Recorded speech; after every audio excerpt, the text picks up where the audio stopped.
ഇന്ന് റിലീസായ വാഴ എന്ന സിനിമ കണ്ടതിന് ശേഷമുള്ള എന്റെ അഭിപ്രായം നിങ്ങളുമായിട്ട് ഷെയർ ചെയ്യണം. ഈ ഒരു സിനിമ കാണാൻ പോകുമ്പോൾ നമുക്ക് എല്ലാവർക്കും അറിയാം ഈ സിനിമ എങ്ങനത്തെ സിനിമയായിരിക്കുമെന്ന്. ആ ഒരു പ്രതീക്ഷ വെച്ചുകൊണ്ട് തന്നെയാണ് ഇന്ന് ആദ്യത്തെ ഷോ എല്ലാവരും സിനിമ കാണാൻ വേണ്ടി പോയിട്ടുണ്ടാവുക. പ്രത്യേകിച്ചിട്ട് യുവാക്കള് അവർക്ക് റിലേറ്റഡ് ആവുന്ന സിനിമയാണെന്നുള്ളതാണ് ഈ സിനിമയുടെ ടാഗ്ലൈൻ. അതിന് ടാഗ്ലൈൻ എന്താണെന്ന് അറിയാം, biopic of A billion boys എന്നാണ് പറഞ്ഞിട്ടുള്ളത്. അതായത് ഈ ഒരു സിനിമ പറഞ്ഞ ഒരുപാട് ചെറുപ്പക്കാരുടെ റിലേറ്റഡ് ആയിട്ട് കഥ പറയുന്ന ഒരു സിനിമയാണ്. അതായത് നമ്മുടെയൊക്കെ ചെറുപ്പകാലം നമുക്ക് സ്ക്രീനിൽ കാണാൻ പറ്റുന്ന ഒരു കഥയാണ് വാഴ എന്നുള്ളത്. ആ ഒരു പ്രതീക്ഷ വെച്ചിട്ട് തന്നെയാണ് സിനിമ കാണാൻ പോയത്. അക്ഷരാർത്ഥത്തിൽ പറഞ്ഞാൽ 90 കാലഘട്ടത്തിൽ ജനിച്ചു വളർന്ന യുവാക്കൾക്ക് 80% എന്നൊന്നും ഞാൻ പറയുന്നില്ല, 100% റിലേറ്റഡ് ആവുന്ന ഒരു കിടിലൻ പടമാണ്.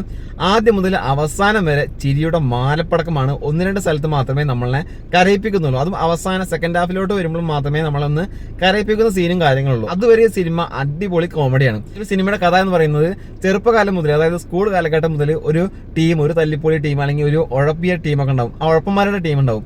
അപ്പോൾ ആ ഒരു ടീം ഫോം ചെയ്യുകയും ആ ഒരു ടീം കോളേജ് വരെ അല്ലെങ്കിൽ ആ കോളേജ് കാലഘട്ടം കഴിഞ്ഞിട്ട് ബിസിനസ് വരെ പോകുന്ന ഒരു കാലഘട്ടം ഉണ്ട്. ആ കാലഘട്ടം വരെ ഒന്നിച്ചു പോകുന്ന ഒരു ടീം, ആ ടീമിന്റെ കഥ പറയുന്ന ഈ ഒരു കാലഘട്ടത്തിൽ, അതായത് ഒരു 26 വയസ്സ് വരെ ബോയ്സ് അനുഭവിക്കുന്ന സന്തോഷങ്ങൾ, ദുഃഖങ്ങൾ, ഫ്രണ്ട്ഷിപ്പ്, പ്രണയം, അങ്ങനെ ഏതൊക്കെ മേഖല നമ്മൾ കടന്നു പോയിട്ടുണ്ടോ ആ ഒരു കാലഘട്ടത്തിൽ അതെല്ലാം വളരെ വിശദമായിട്ട് വളരെ വ്യക്തമായിട്ട് നമുക്ക് കാണിച്ചു തരുന്നുണ്ട്.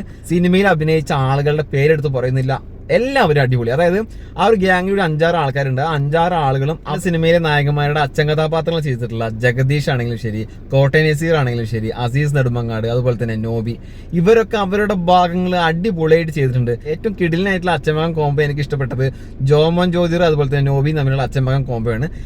ബാക്കി എല്ലാവരും അടിപൊളിയാണ്. പക്ഷേ ഇവരൊന്നുകൂടി നമ്മുടെ മനസ്സിൽ നമുക്ക് ഇഷ്ടപ്പെട്ടു പോകും. അതുപോലത്തെ ക്യാരക്ടറാണ്. എടുത്തു പറയേണ്ടത് ജോമോൻ ജ്യോതിർ എന്ന് പറയുന്ന ആളെയാണ്. അദ്ദേഹത്തിന്റെ ഒരു ക്യാരക്ടർ എന്ന് പറഞ്ഞു കഴിഞ്ഞാൽ മുഖം കാണുമ്പോൾ ചിരി വരുന്ന ഒരു ക്യാരക്ടറാണ്. നമുക്ക് എല്ലാവർക്കും നമ്മുടെ ഒരു കാഴ്ചപ്പാടിലുള്ള നമ്മുടെ ഒരു ടീമിനെ നമുക്ക് സിനിമയിൽ കണ്ട പോലെ നമുക്ക് ഫീൽ ചെയ്തിട്ടുണ്ട്. അതുകൊണ്ട് തന്നെ സിനിമ ഞാൻ ആദ്യ ഷോ കാണുമ്പോൾ ഇപ്പോൾ യുവതാരങ്ങളുടെ സിനിമയായിട്ട് പോലും ഹൗസ്ഫുൾ ആയിട്ടാണ് സിനിമ കണ്ടത്. ഇനി അങ്ങോട്ട് സിനിമയ്ക്ക് ടിക്കറ്റ് കിട്ടാൻ വളരെയധികം ചാൻസ് കുറവായിരിക്കും. കാരണം ഇത് യുവാക്കളെ കയ്യിലെടുക്കുന്ന ഒരു ഗംഭീര സിനിമയാണ്.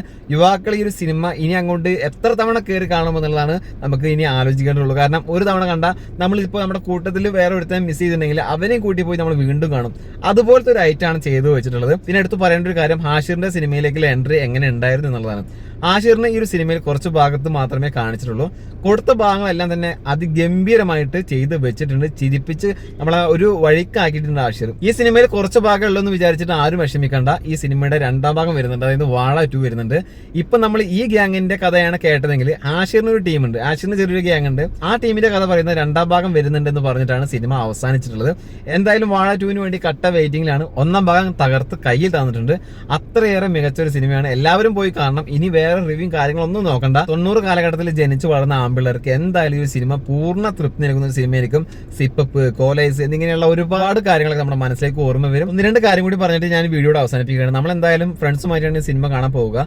അതിനുശേഷം തിരക്കും കാര്യങ്ങളൊക്കെ ഒഴിഞ്ഞതിന് ശേഷം നമ്മൾ നമ്മുടെ വീട്ടുകാരെ കൂടി ഈ സിനിമ ഒന്ന് കാണിക്കണം. പ്രത്യേകിച്ചിട്ട് ആമ്പിള്ളേരുടെ അച്ഛന്മാർ ഈ സിനിമ എന്തായാലും കാണണം. എന്തായാലും 2 പേരും കൂടി ഒന്നിച്ചിരുന്ന് കാണുമ്പോൾ നമുക്ക് തന്നെ അങ്ങോട്ട് പരസ്പരം അറിയാനൊക്കെ സാധിക്കുന്ന ഒരു സിനിമയാണ്.